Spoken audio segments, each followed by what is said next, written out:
Good evening and thank you for joining us for KREM 2 News at 5 tonight. I'm Mark Hanrahan. There are growing concerns over threats and harassment at some Planned Parenthood locations in eastern Washington. Planned Parenthood of Greater Washington and North Idaho says the threats make it difficult to fill critical positions. Let's head over to Whitney Ward, who is showing us how they are working to address those shortages to keep up with increased demand for care. Whitney?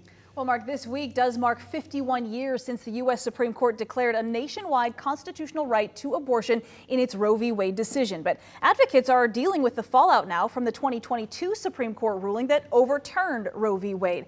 That has since led to many restrictions and outright bans on abortion in 21 states.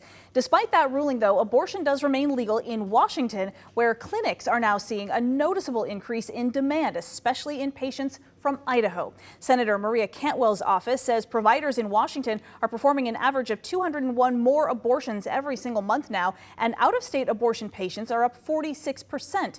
Planned Parenthood is saying that it pays to fly 6 nurse practitioners into eastern Washington just so they can meet that demand. But they are also saying that staff are now facing increasing threats and harassment, and some are no longer even comfortable practicing where they live.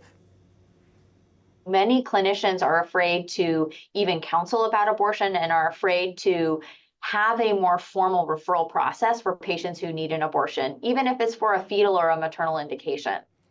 Planned Parenthood says many doctors are afraid to relocate in Washington to help with the increase in demand. They say that's because the way abortion laws are written, it could create potential legal liability. Now, we did reach back out to Spokane's office of Planned Parenthood here in the Spokane area earlier this afternoon. They told us in part that the need to bring in additional staff, they said, is to make sure that we are keeping up with increased demand coming from neighbors like Idaho and patients coming from as far away as Florida. Mark? All right, Whitney, thank you very much. We are learning new details about the deadly avalanche that killed one skier and injured another near Stevens Peak in Shoshone County earlier this month. A new report just released by the Idaho Panhandle Avalanche Center lays out what happened and the challenges that the skiers and the rescuers face. So here is the area where it happened here behind me, Stevens Peak near Lookout Pass, more specifically in the Lone Lake drainage. The report credits the 3 backcountry skiers for being prepared. They were all experienced and they had the proper gear and the training. It also notes the avalanche danger at the time was undeniable. According to the report, the 3 skiers parked at the Stevens Lake Winter Trailhead just after 8 o'clock in the morning on Thursday the 11th and started their trek up. They even passed an avalanche forecaster in the field and discussed conditions. By 12:14, the trio made their first descent before then heading back up to ski different terrain. On the second descent, a couple of hours later, they decided to go one at a time in an effort to minimize risks. The first skier descended roughly 400 feet and radioed his friends from a presumably safe location. During the second skier's descent, the avalanche, 400 feet wide by 1,000 feet long, triggered, burying skiers 1 and 2. Using his beacon, skier 3 quickly started searching and found skier 2, whose airbag was deployed. He was pinned against a tree. He unburied him and cleared his airway, but there were no signs of life, according to the report. Skier 1 had been swept farther down, his airbag also deployed, and he was able to dig himself out. He suffered a broken forearm. The surviving pair then sent out an SOS on their GPS, which was relayed to rescuers. But poor weather kept helicopters grounded, and in the end, the survivors had to hike out most of the way on their own until rescuers reached them. Now, the following day, a helicopter crew was able to locate the deceased skier and recover the body. The accident marks the 5th avalanche fatality in the Silver Valley within the past 4 years. We want to take a quick look now at the forecast with our Chief Meteorologist, Jeremy Legoo. Jeremy, the big melt-off continues today. What else can we expect for the rest of the week? Well, more of the same. And in fact, as we get closer to the weekend, I think some of the warmest temperatures we have seen all year. Believe it or not, we already hit 42 degrees here in town, but that isn't even as close to being as warm as we will be. 37 right now, a couple of breaks in the clouds. Breaks in the clouds and a dew point in temperatures so close together, 37, means that we will likely see some more widespread fog, and we do have it. It's popping up in Airway Heights, up in Deer Park, and kind of in the usual suspect locations. Moses Lake and down into the Tri-Cities, and then down in the Lewis and Clark Valley or Lewiston area as well.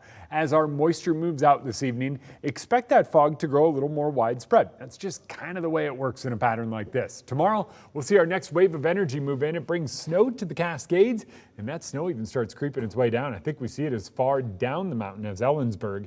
And when it comes to totals, I think it's kind of a rain-snow mix over Snoqualmie Pass that amounts to a bit of slush and light snow on the road. Over Stevens Pass, few inches on the ground. For us, it is all rain here in eastern Washington tomorrow afternoon and evening, and then continuing throughout the day on Thursday. It is just one of those weather patterns where we just can't catch a break. It's going to be fog, clouds, or rain the next few days, but look at those temps. To get rid of 6 inches of fresh snow, or about 6 inches of fresh snow, you really got to go through it. And that's where we are right now. By Friday, we might get rid of most of it, and then we get a chance of a little sun. And by the weekend, temperatures soar. All right, Jeremy, thank you very much.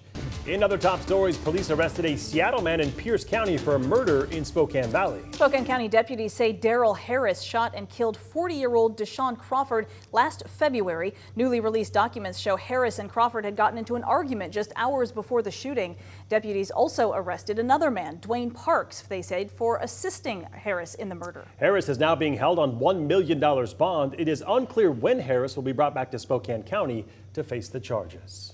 There is a new face on the Spokane City Council tonight. Last night, Council appointed Lily Navarrete to fill Council President Betsy Wilkerson's vacant seat. She will represent District 2 until the 2025 general election. Navarrete is the first Hispanic woman to serve on the Spokane City Council. Previously, she's served as the Director of Public Affairs for Planned Parenthood of Greater Washington and North Idaho, and currently serves as a Community Development Officer for the State Commission on Hispanic Affairs. In a statement, President Wilkerson said her experience and dedication to the community will be invaluable. The CEO of United Airlines is now walking back plans to buy future larger models of Boeing 737 MAX jets. The CEO, Scott Kirby, said this morning they're now looking at alternatives to the MAX 10 jets that they were set to buy. Kirby's comments come as Boeing 737 MAX 9 jets remain grounded after a door plug popped out of an Alaska Airlines flight earlier this month. United says it expects to lose money in the first quarter of this year because of the MAX 9 grounding.